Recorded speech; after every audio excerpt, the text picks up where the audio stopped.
ఇంకొకటండి మనకి 3 నెలల నుంచి కష్టపడుతున్నారు. పార్టీ గురించి మాట్లాడుతున్నారు. ఈ పార్టీ ఎవరు ఊహించిన విధంగా అద్భుతమైన విజయం సాధించింది. What next? మీ పరిస్థితి ఏంటి? నాదేముందండి, నా వ్యాపారం నాకుంది. నేను నెల్లూరు పెద్ద చేపల పులుసు ఉంది. నేను నాకు వచ్చే అవకాశాన్ని సద్వినియోగం చేసుకుంటే చాలు ఇండస్ట్రీలో. ఇంకా దాన్ని డెవలప్ చేసుకుంటూ వెళ్ళిపోతాను. సినిమా డైరెక్షన్ చేయాలనుకుంటున్నాను. అది స్టోరీ ఫినిష్ అయింది, దాని ముందుకు వెళ్తా ఉంది. మందేముంది, మనకు నచ్చలేదు ఈ అవినీతి పరిపాలన మీద మాట్లాడాలనుకున్నాం. నేను చేయాల్సిన పోరాటం అయిపోయింది. 165 సీట్లు వచ్చినాయి. నాకు ఇంతకన్నా ఏం కావాలా? కానీ మనం ఒక నిజాయితీగా మాట్లాడితే ఆ గెలుపులో మంది ఎంతో కొంత ఉంటుంది అన్న ఒక ఆశ ఉంటుంది చూసావా, అది నాకు నా బిడ్డలకి ఎప్పుడు శ్రీరామ రక్ష. అది 100%. అది నాకు నన్ను చంపేద్దాం ట్రై చేశారు. రాత్రిపూట డోర్లు కొట్టేవాళ్ళు, ప్రైవేట్ నెంబర్లు, అంటే నెంబర్ కనబడుతుంది, ప్రైవేట్ నెంబర్ నుంచి ఫోన్లు, మా ఆవిడికి చిత్ర విచిత్రమైన ఫోన్లు, వీడియోలు ఎన్నో చేశారు. మేము ఎవరికి భయపడలే.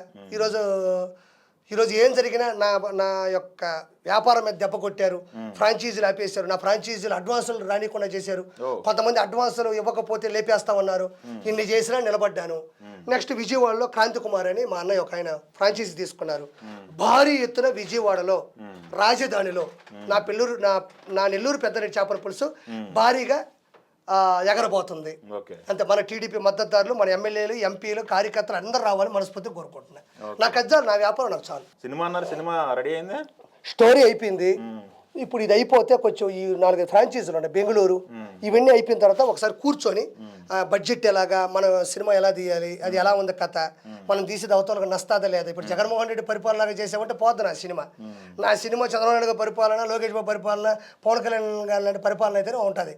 సో అది జాగ్రత్తగా ముందుకెళ్తుంది. మీ కొలీగ్స్ ఆల్రెడీ మీ జబర్దస్త్ టీం నుంచి ఇద్దరు డైరెక్టర్లు అయ్యారు. ఆల్రెడీ వేణు హిట్ కొట్టాడు, ధనరాజు రెడీ చేసుకుని కూర్చున్నాడు. అది ఒకటండి, నేను ఎప్పుడో 2005లో వచ్చా. అప్పుడే డైరెక్టర్ అవుదాం అనుకున్నా. మన చేతులు ఏమీ ఉండదు. ఓపెన్ చేస్తే ఇప్పుడు ఒక సింహపురి ఎక్స్ప్రెస్ నెల్లూరు నుంచి గూడూరు నుంచి బయలుదేరింది అనుకోండి, మీరు S1లో ఉన్నారు, S2లో ఉన్నారు, S3లో ఉన్నారు, నేను జనరల్ బోగిలో ఉన్నా, ఇంకొకరు వచ్చేసి లేడీస్ కంపార్ట్మెంట్లో, ఇంకోటి A1లో ఉన్నాడు, A2 ఉన్నాడు. కానీ బండి ఎక్కడ పోద్ది? సికింద్రాబాద్కే వస్తుంది. కానీ కంఫర్ట్ జోనా కాదని ఒక ఇబ్బంది ఉంటుంది తప్ప గమ్యం అయితే అది. వాళ్ళు ముందైనా తర్వాత నేనవుతా. ఒకరితో మన పోటీ ఏమీ లేదు. మనం చేద్దాం, పరిస్థితులు కూడా అనుకూలించాలి కదా. కాబట్టి ఆ విషయంలో మాత్రం రాజీ పడేది లేదు. ఓకే. జబర్దస్త్ లో ఒక వెలిగారు. తర్వాత ఇప్పుడు జబర్దస్త్ సంబంధించిన యోగక్షేమాలు ఏమైనా తెలుసుకుంటున్నారా? జబర్దస్త్ మనకేం లేదండి, క్లోజ్ అయింది అంటున్నారు, లేకపోతే మళ్ళీ వస్తుంది అంటున్నారు. అలా లేదు, రేటింగ్ పడిపోయింది, 1, 2 ఉంది. ఆ మనిషి ఇప్పటికీ మారలా, అదే భోజనం పెడుతున్నాడు, అదే ట్రీట్మెంట్. ఇంకా నాకు నచ్చలేదు, నేను వచ్చేసిన. నేను వెనక్కి కూడా పోయిన అవకాశాలు లేవు, నేను పోను కూడా. నీకు చెప్పాను కదా, నేను ఒకసారి ఒక నిర్ణయం తీసుకున్నా అంటే వెనక్కి వెళ్ళను అసలు. నన్ను 2-3 సార్లు పిలిచారు, నేను అవకాశం తీసుకోను, నాకు అవకాశమే వద్దు అంతే. నాకు నచ్చలా. నేను ఎప్పుడు వాళ్ళని తిట్ల. మన చిన్న ఆర్టిస్టులు అంటేనే సుధీర్ని వాళ్ళని అన్నదనే నా కోపంతో తిట్టినవాడిని. నాకు ఆ సంస్థ శ్యాంప్రసాద్ రెడ్డి మీద కోపం అంతే. నాకు మిగతా వాళ్ళ మీద ఏం కోపం లేదు. అతను మంచోడు కాదు, అతను కరెక్ట్ కాదు. అతని షోల్ని చాలా కిరాతకంగా నడుపుతాడు. మనుషులకి ఎవరికి రెస్పెక్ట్ ఉండదు. నాకు అది నచ్చక నేను వచ్చేసిన. నేను ఎప్పుడు అటువైపు పోలేదు, పోను కూడా.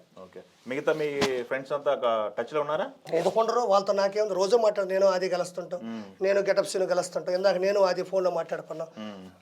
మనకి పోయేదే ఉంది. ఎలా ఉన్నాడు? హ్యాపీనా? పెట్టాపురం అది కష్టపడ్డారు, అది కష్టపడ్డాడు. గెటప్స్ చిన్న చితక నుంచి అంటే పాపం ఇది నేను అని ఆలోచించకుండా, చిన్న చితక కష్టమైనా పెద్ద కష్టమైనా ఎలాంటి ఆర్టిస్ట్ అయినా ఏ భావోద్వేగమైనా కరెక్ట్గా పెట్టుకున్నారు. ఈరోజు అదే చరిత్రలో 165 అంటే ఈ సంబరాలు చేసుకోవడానికి ఒక 10 సంవత్సరాలు బట్టి ఆశ్చర్యపోనక్కర్లే, రోజు ఆనందమే. ఓకే. మీ సంబరాలు ఏంటి? మీ సెలబ్రేషన్స్ ఎక్కడ, ఏంటి పరిస్థితి? మాదేం లేదు, ఇంటికాడ పోయి కూడు వండుకోవడం, ఏదో ఒకటి తెచ్చుకోవడం, ఒక గ్లాస్ వేసుకొని పడుకోవడం అంతే. ఇంకా తప్పదు, ఈరోజు కూడా తాగకపోతే మనిషి అనిపించుకోరు ఎవరు. కంపల్సరీ 160 సీట్లు అండి. మరి మేము మాకు ఉంటుందిగా మనసులో, అందరూ పార్టీ చేసుకుంటాం. నేను కూడా మా ఇంట్లో 2 గ్లాసులు వేసేస్తాను. ఈరోజు కూటమి గెలవడానికి అత్యధిక మెజారిటీతో, అత్యధిక సీట్లతో, ఎంపీలతో గెలవడానికి కారణమైన టీడీపీ కార్యకర్తలకి, కార్యవర్గానికి, నాయకులకి, జనసేన వీర మహిళలకి, జన సైనికులకి, బీజేపీ మద్దతు నాయకులకి అందరికీ కూడా ఎంత పెద్ద అవకాశం అంటే ఆంధ్ర రాష్ట్రాన్ని కాపాడుకునేంత శక్తి మీరు ఇచ్చిన వీళ్ళకి, ప్లస్ ఓటుని సద్వినియోగం చేసుకొని ఎక్కడి నుంచో వచ్చే సొంత ఖర్చులు పెట్టుకొని సొంత ఊర్లు జిల్లాలకి వెళ్ళి ఓటేసి ఎంత మెజారిటీ ఇచ్చిన అందరికీ కూడా నేను నా తల ఉంచి మీ పాదాల దగ్గర పెట్టి శిరస్స నా శిరస్సుని మీ పాదాల దగ్గర ఉంచి నా కృతజ్ఞతలు, నా విశ్వాసాన్ని తెలియజేసుకుంటున్నాను. ఒకటే మందల జై టీడీపీ, జై జనసేన, జై బీజేపీ, జై ఆంధ్రప్రదేశ్.